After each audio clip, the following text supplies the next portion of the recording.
So this is a continuation of that last example, or that last note page. Moving on to the next example. This is one that I want you to kind of try on your own first, and then you can work through the video. So pause the video, see if you can get started, and then see how you did. So this one has a teacher with 5 students, how much time they spent preparing for a speech versus the grade that they earned, to see if there's any connection. So again, this is by hand. One more example by hand. So there's a lot of calculations here, but it's fairly straightforward if you use the table that's set up for you. So you're first going to find the x and y mean. The x mean is 4.1, the y mean is 81. So that's just finding the average of the x's, the average of the y's. There's 5 data values, add them up, divide by 5. So then that next column, we're taking and subtracting the x minus the x mean. Right? So once you find each of these,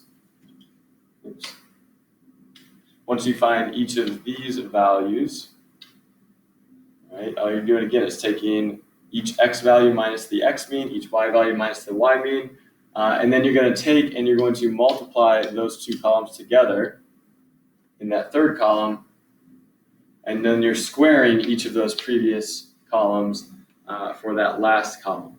So what I have on the screen is I have the sums of each of those columns. So all of these values added together should get you 94.5, these 20.2, and these added together 570. So those are the 3 numbers we need to plug into our formula. Okay. So when you plug those into the formula, you would end up with 94.5 divided by the square root of 20.2 times 570. And on the screen, you'll see that would give you approximately 0.881 to 3 sig figs. You can see a scatter plot on the screen as well. Just gives you an idea of a visual image of the relationship. The value of R tells us, again, about the direction. So it appears to be positive, and our value of R is positive. And so there appears to be some sort of positive trend. Our value of R is positive. The strength, right, the points seem to be kind of clustered around a certain trend, and the 0.881 tells me kind of the same thing. It tells me that there's a fairly strong relationship. So strong positive correlation is what we want to use. Those are some of the key words we want to use to describe the strength and the direction. Okay, strength and direction are the 2 things we have to make sure we're interpreting when we calculate R. Okay? So now at this point, we're going to calculate R with your graphing calculator.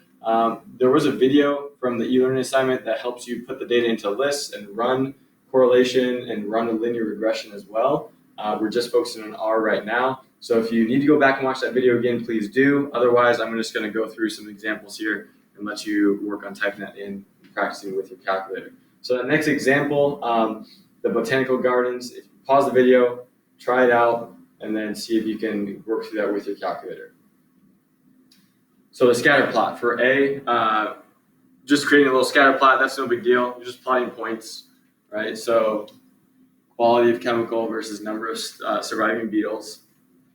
Make sure when you draw or sketch, make sure you're labeling, use a scale, be consistent. When you plug it into your calculator, right? L1, L2, and then once you do that, you can make a scatter plot, and again, you can follow those directions by working through part A there. Making a scatter plot is helpful as a visual. It's not always necessary if you already made one by hand. Okay. Once you have that data in there, we can go ahead and run a linear regression. Again, you can follow the keystrokes right here. All right, so this is the way that you can run linear regression to get your value of R. Okay, so on your screen, you should see these things. And if you worked through that video with Mr. Kirkton, you should be all set up, ready to go. But if not, right, if your value of R, if your calculator does not show you, basically it would be these 2 lines. If you can't see these 2 lines on your screen, then you need to go through and run what we call diagnostics on. and that is just something that has to be set up for your calculator to calculate R. So here are the keystrokes that you would go through to turn diagnostics on. You have to hit second, right? So second, and then 0 gets you to your catalog. You have to scroll all the way down to this option. Do make sure you choose on and that you're not selecting off. And then hit enter, and then hit enter again, and on your screen it will say done. You need to make sure it says done. Now, if you go back and you do that same calculation, right? So you go through these same keystrokes to calculate your value of R. Now you should see the two R values here. We really only talk about R, not R squared in this case. We'll mention R squared a little bit, but we don't use that almost ever in this class. Okay, so our value of R is negative 0.859. So interpreting, right? We want to make sure we interpret. Negative 0.859. It is negative 0.859. 859 would technically be, I suppose moderate, right? So moderate. If you said strong, you're fine. It's a guideline. It's not necessarily exact. Here's the end of the strong. Here's the beginning of the moderate. But you just want to be comfortable with approximate. Okay. So for this, we would say there is a moderate, right? Moderate, strong, right? But negative correlation between the two.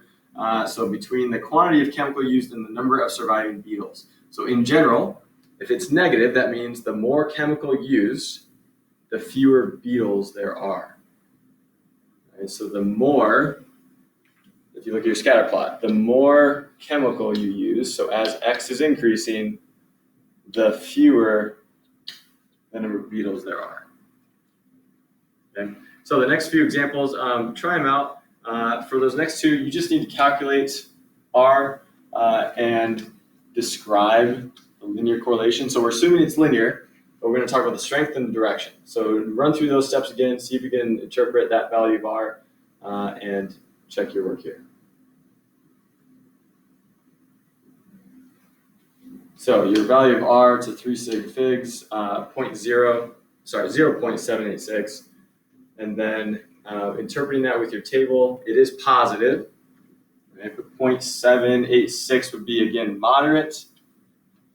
So moderate positive correlation. That is something that you need to make sure you're comfortable with. Can you interpret the strength and direction of the relationship based on that value of R? So take a moment, go back and see if you can find your value of R based on your estimated ages and the actual ages of those famous people, and then test your value.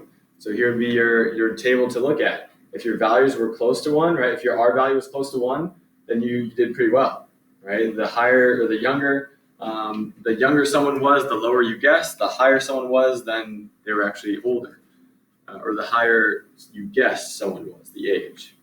If your values were close to 0, right? If your R value was close to 0, then you did a poor job, right? You're not very good at guessing. And then if your R value was negative, that means you kind of flipped, right? If the person was, if you guessed low when the person was old, and then you guessed high when the person was young, you kind of did a really poor job, right? So the closer your value is to positive 1, the better for this scenario. Right? So work on the exit ticket. The key is here in the video or on Canvas in the PowerPoint as well. So you can pause it and then check your work.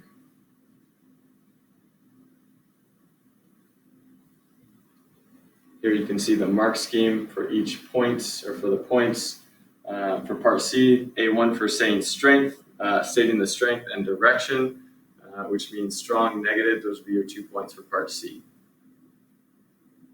For part D, 1 point each for the X mean and Y mean. And then this is something we'll work on a bit next class or in the next few videos, is line of best fit has to go through the mean point. So if you're drawing a line of best fit on a graph, it has to go through the mean point. And for part E, you can see A1 for approximate y-intercept, and then A1 for the interpretation of that y-intercept.